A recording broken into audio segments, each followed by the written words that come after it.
మాట్లాడుతున్నాం? అసలు విజయవాడ పోలీసు కూడా ఆలోచన చేయాలి. అసలు విజయవాడ పోలీసు ధర్నా చౌకను పెట్టి మీరు నియోజకవర్గాల్లో మళ్ళీ ఎందుకు అనుమతిస్తున్నారు? పోలీసులు కూడా ఆలోచన చేయాలి. ఇలాంటి రెచ్చగొట్టే మాటలు మాట్లాడుతూ ఉంటే మీరు పశ్చిమ నియోజకవర్గంలో పనిచేయండి, పశ్చిమ నియోజకవర్గంలో ధర్నా చౌక పెట్టండి, తూర్పు నియోజకవర్గంలో కూడా ధర్నా చౌక పెట్టండి. నిన్నాడు పేరు నాని గారు మాట్లాడు అది ఇది అదే బాబు పేరు నాని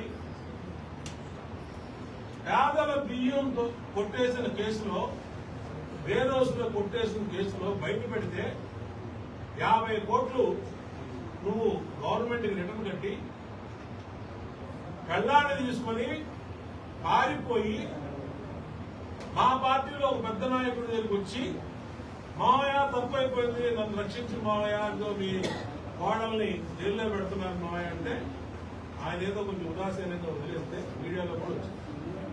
వాళ్ళ ఇంట్లో దాక్కుని మీ బతుకు పేదవాళ్ల బియ్యాన్ని కొట్టేసినాడు పేరు నానిగాడు. వాడు కూడా మాట్లాడు, వాడు ఏంటి, వాడు బతుకేంటి, వాడు సవాల్ చేస్తాడు. ఇవన్నీ కూడా తప్పు. ఇది మీరు ఒక్కసారి చూసుకోండి. నువ్వు ఎందుకు డబ్బులు కట్టావు? నువ్వు గవర్నమెంట్కి నువ్వు పేదల బియ్యం రేషన్ బియ్యం ఎందుకు అమ్ముకున్నావు? అమ్ముకుంది ఎందుకు బయటపడింది? పెళ్ళాన్ని తీసుకుని ఎందుకు సాగిస్తావు?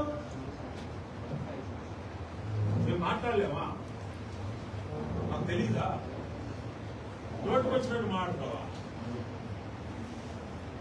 అక్కడికి వెళ్ళు, తూర్పు నియోజకవర్గానికి వెళ్ళు, మునగలు వెళ్ళు, నాకు సలహాలు ఇస్తావా?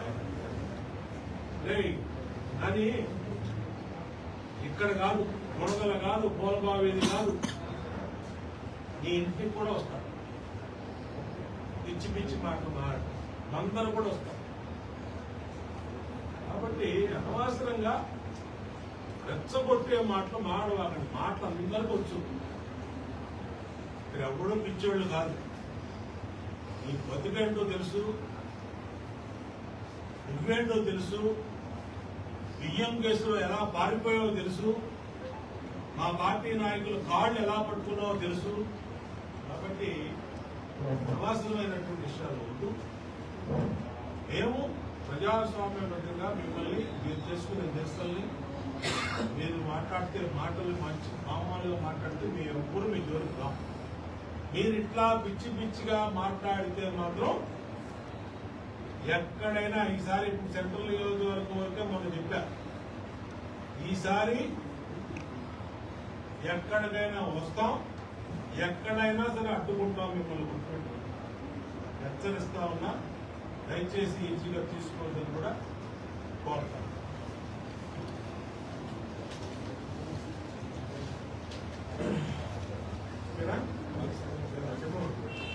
ప్రజాస్వామ్యం వైసీపీ ఏమంటారు? ప్రజాస్వామ్యంలో ఎక్కడైనా నిరసన తెలియజేసే ఉంటుంది. ఇది టీడీపీ భయపెట్టి మమ్మల్ని అడ్డుకోవాలని ఇప్పుడు నేను అదే ఇప్పుడు దాకా చెప్పింది. నేను నిన్న ధర్నా చౌక్ లో చేసుకున్నారు. ఎవరైనా వెళ్ళారు ఆ జోలికి? ఎవరైనా చిన్న అలజడి ఉందా? కనీసం ఒక కాగితం ముక్క నా దగ్గర పడిందా? మీ పద్ధతి ప్రకారం మీరు చేసుకోండి. నేనే చెప్తున్నాను కదా, మీకు అంత భయం అయితే రండి, నేనే అక్కడ ఉంచుంటా. కావాలంటే ధర్నా చౌక్ రండి, నేనే మీకు ఉంచుంటా. అక్కడ చేసుకోండి, ఎంతసేపు చేసుకోండి. రైతు పొగడు చేసుకోండి. పొద్దున్న వచ్చి 2 రోజులు అక్కడే పడుకోండి, నాకేం ఇబ్బంది లేదు. కానీ రోడ్ల మీదకి వచ్చి, బస్ స్టాపుల్లోకి వచ్చి, సెంటర్లలోకి వచ్చి మా నాయకుడు లోకేష్ బూతులు తిడతా, చంద్రబాబు నాయుడు ముఖ్యమంత్రి బూతులు తిడతా అంటే ఉంటుంది. ఏం రౌడీజం లేదు. నువ్వు చేసింది, మీరు చేసింది రౌడీజం అంటే మీరు చేసింది. పట్టా వీళ్ళు మొదలు కొట్టారు. అది రౌడీ చిన్న పిల్ల పట్టా కూతురు ఇవాళ కూడా కోరుకోరు. భయపడిపోయింది. అలా నేను వెళ్ళా, ఫస్ట్ నేనే వెళ్ళింది. భయపడిపోయింది ఆ పాప. ఇదే ఎత్తిపోబడి కట్టి చేశాడు అబ్బాయి. అది రౌడీజం అంటే కిరాయి రౌడీలు పెట్టి మందు కొట్టించి పంపించి ఇంటి మీద దాడి చేశారు. పార్టీ ఆఫీసుని పగలగొట్టారు. ఇదే రత్తిపండు గారు చేసేటప్పుడు గవర్నమెంట్ రాగానే వాళ్ళ అమ్మాయిని అందరు కాళ్ళు కొట్టుకుంటూ కేసుల నుంచి బయట మా పేరు. సరే అది వేరే స్టోరీ. కాబట్టి మేమేం చెప్తున్నాం అంటే శాంతియుతంగా మీరు చేసుకోండి, మాకు ఎటువంటి అభ్యంతరం లేదు. మీరు రెచ్చగొట్టే మాటలు మాట్లాడద్దు, బూతులు మాట్లాడద్దు. బూతులు మాట్లాడితే దానికి మీకు అర్థమయ్యే భాషలోనే సమాధానం చెప్తాను నేను, మీకు అర్థమయ్యే భాషలోనే. అందుకనే ఇంత గట్టిగా సమాధానం చెప్పాను. నేను నానిగాడికి చెప్పా, నేను అవినాష్ గాడికి చెప్పా, ఈ పొట్టినాయలు వెల్లంపల్లి గాడికి చెప్పా, మళ్ళా విష్ణుని చెప్పా. అందరూ చెప్తాను కారణం అదే. నాకు టికెట్ రాదండి. అరే బాబు అల్లాది విష్ణు నీకు టికెట్ లేకుండా ఒక సిట్టింగ్ ఎమ్మెల్యే పీకేశాడు. నీకు సిట్టింగ్ ఎమ్మెల్యే వెల్లంపల్లి గాడికి పీకేశారు. అక్కడ వెస్ట్ కాన్స్టిట్యూన్సీ సిట్టింగ్ మంత్రాడు కాళ్ళు ఏళ్ళపడి సెంట్రల్ నియోజకవర్గంలో ఒక తందన్నారు. ఇక్కడ ఆడు జీవితంలో కార్పొరేటర్ కూడా గెలవనోడు. ఆయన 3 సార్లు ఓడిపోయాడు, 4 సార్లు ఓడిపోయాడు. దేవినేని అవినాష్ గారు వీళ్ళు వామా టికెట్ మా పార్టీ 3 సార్లు నుంచి ఇదే చెప్తున్నారు. వీళ్ళు 2014లో అదే చెప్పారు. చిత్తుగా ఓడించారు 27,000 మెజార్టీ. 2019లో టికెట్ రాదన్నారు. ఆడెవడికి వస్తుంది, ఈడెవడికి వస్తుంది అని చెప్పి బయలుదేరారు సంచులు వేసుకున్నారు. ఆడు లేడు, ఈడు లేడు. మళ్ళీ బోండా అమ్మకి వచ్చింది. ఆ రోజు 97 ఓట్లతో గెలిస్తే మార్చి 25 ఓట్లతో ఓడిపోయారు చూపించారు. అయినా మళ్ళా మా ప్రజల్లో ఉన్నాం. మేము వెళ్ళి పిల్లల్లో పుడపల ఓడిపోయాం. 2024లో జోగర్ గారిని పంపించారు నా మీదకి పశ్చిమ నియోజకవర్గంలో. ఈ జోగర్ గారు బుడుగు అంటూ వచ్చాడు. ఎగురుకుంటా వచ్చి నేను అది ఇది నా డిష్ అన్నాడు. ఏమైపోయాడు? ఈయన మీడియాలో సాక్షి.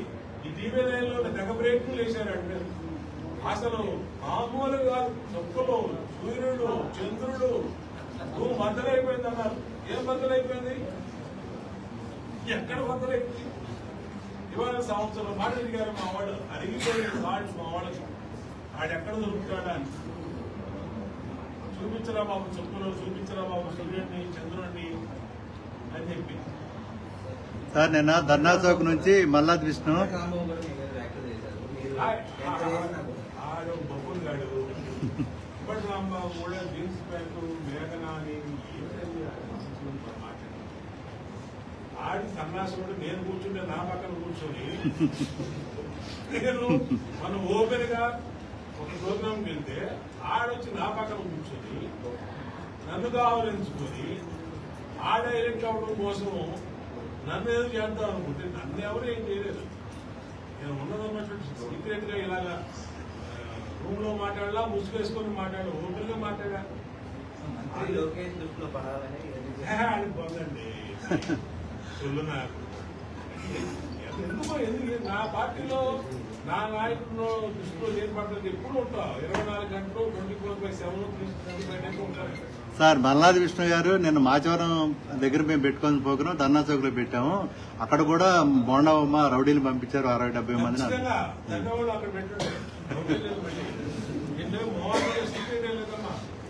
నేను చెప్తున్నా, నువ్వు ధర్నా చౌక్ కాకుండా సెంట్రల్ నియోజకవర్గంలో ఎక్కడైనా పెడితే మాత్రం నీకు తప్పదు.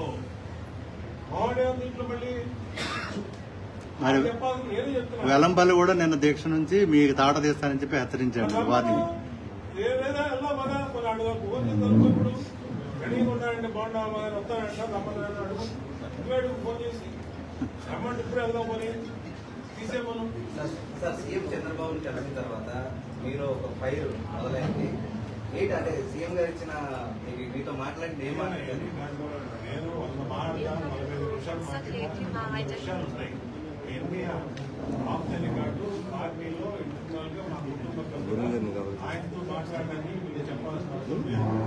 నేనేం చెప్తున్నానంటే విజయవాడ ఎలక్షన్ గురించి మాట్లాడా, విజయవాడలో కార్పొరేషన్ ఎలక్షన్ త్వరగా జరుగుతుందని చెప్పా, మా ఇంటి పట్టాలు విజయవాడ కాదు ఇంటి పట్టాలు మాట్లాడా. నియోజకవర్గ సమస్యల గురించి మాట్లాడా, నియోజకవర్గం నిధుల గురించి మాట్లాడా, ఇన్ని కాగితాలు తీసుకెళ్ళా, అన్ని కాగితాలు ఆయనకి ఇచ్చాం. ఇవాళ అది కలెక్టర్ ఆఫీస్కి వచ్చినాయి. వెళ్ళి కలెక్టర్ గారిని అడుగు, నేనేం మాట్లాడానో ఏమి ఇచ్చానో లెక్కలు చెప్తాను. కలెక్టర్ గారు చెప్తాడు. నిన్న కమిషనర్ మొత్తం విజయవాడ నా కాన్స్టిట్యూన్సీ మొత్తం తిరిగాడు. ఎందుకు నేను ఇచ్చిన లెటర్లు అక్కడి నుంచి వచ్చినాయి. ఇమీడియట్ గా పశ్చిమ గారిని కలిసి ఇమీడియట్ గా నేను అన్ని సాల్వ్ చేయబడ్డాను. విజయవాడ పట్టాల విషయం కూడా సెంట్రల్ నియోజకవర్గంలో పెట్టమని అడిగాను. పెడతానని ఆయన ఓకే చేశాడు. ఆయన మాకేరు బసవపూర్ణ స్టేడియంకి వస్తున్నాడు. ఆయన రేపు ఆగస్టు 15 లోకేష్ గారిని కూడా అడిగా. లోకేష్ గారిని ప్రోగ్రాం కూడా ఆగస్టు 15 జెండా ఎత్తే ప్రోగ్రాం కూడా మాకరేరు బసవపూర్ణ స్టేడియంలో ఇచ్చారు. 15వ తారీఖు ఆయన వస్తున్నాడు. ఇక్కడికి విజయవాడ వస్తున్నాడు. ఎన్ని జరుగుతాయి మా పార్టీలో మా అధినేతల్ని నేను కలుస్తాం, చెప్తాం, మాట్లాడతాం. ఇవన్నీ ఆడు అది చెప్పి గాలి మాటలు మన సమాజం